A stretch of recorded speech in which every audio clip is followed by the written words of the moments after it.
ৰহা সমষ্টিৰ অন্তৰ্গত দক্ষিণ জাগিয়াল মণ্ডল কংগ্ৰেছৰ নিৰ্বাচনী কাৰ্যালয় শুভাৰম্ভ ৰহা সমষ্টিৰ কংগ্ৰেছ প্ৰাৰ্থী উৎপল বনিয়া।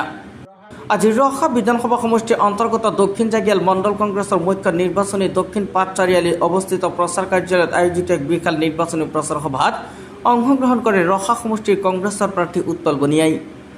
ৰহা সমষ্টিৰ কংগ্ৰেছ প্ৰাৰ্থী উৎপল বনিয়াই মন্তব্য কৰে যে আই মাতৃসকলৰ পৰা আৰম্ভ কৰি সকলো স্তৰৰ ৰাইজে যি অভূতপূৰ্ব সঁহাৰি আৰু উৎসাহ প্ৰদৰ্শন কৰিছে সেয়া এক স্পষ্ট ইংগিত ৰহা সমষ্টিত এতিয়া পৰিৱৰ্তনৰ পক্ষত।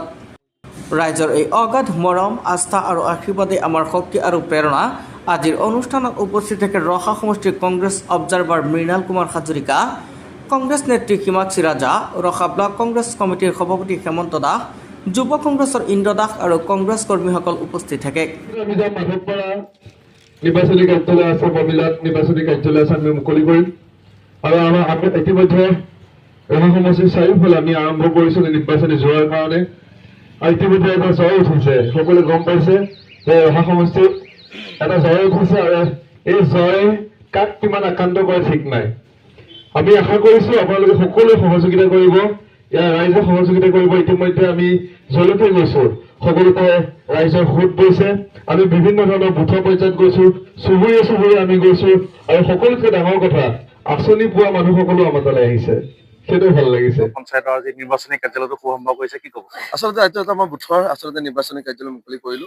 আমি সকলোতে যিমানবোৰ মণ্ডলৰ কাৰ্যালয় মুকলি কৰি আছো, বুথৰ কাৰ্যালয় মুকলি কৰি আছো, আৰু ইয়াৰ পৰা আচলতে এটা জাগৰণ সৃষ্টি হৈছে। আৰু ইতিমধ্যে অলৰেডি আপোনালোকে সকলোৱে জানে ৰহাত এটা জাগৰণ সৃষ্টি হৈছে। ৰহাত এইবাৰ কংগ্ৰেছ জিকিব, ৰহাত উৎপল বনিয়া জিকিব। যি এবাৰ জোৱাৰ উঠিছে, এই জোৱাৰ যাতে আমি ক্ৰমান্বয়ে বাঢ়ি যায়, সেইটো আমি যিমান পাৰোঁ চেষ্টা কৰি আছো। আৰু আজি ৰহা সমষ্টিৰ বিভিন্ন প্ৰান্তত আহিছে, কি ক'ব? সঁচাই ভাল লাগিছে। উৎপল বনিয়া এটা চিনাকি নাম ৰহাবাসীৰ বাবে। বিভিন্ন ক্ষেত্ৰত তেওঁ কাম কৰি আহিছে আৰু দেখা গৈছে যে মানুহে বিপুল সঁহাৰি জনাইছে। আৰু দেখা গৈছে যে ইতিমধ্যে শশী দাস ডাঙৰীয়া আপোনালোকে দেখিছে যে কংগ্ৰেছৰ প্ৰাৰ্থী হৈ পেলাই নিৰ্বাচন জিকি পেলাই যোৱা 5টা বছৰ কেনেকুৱা ধৰণৰ এখন নাটক কৰি থাকিলে।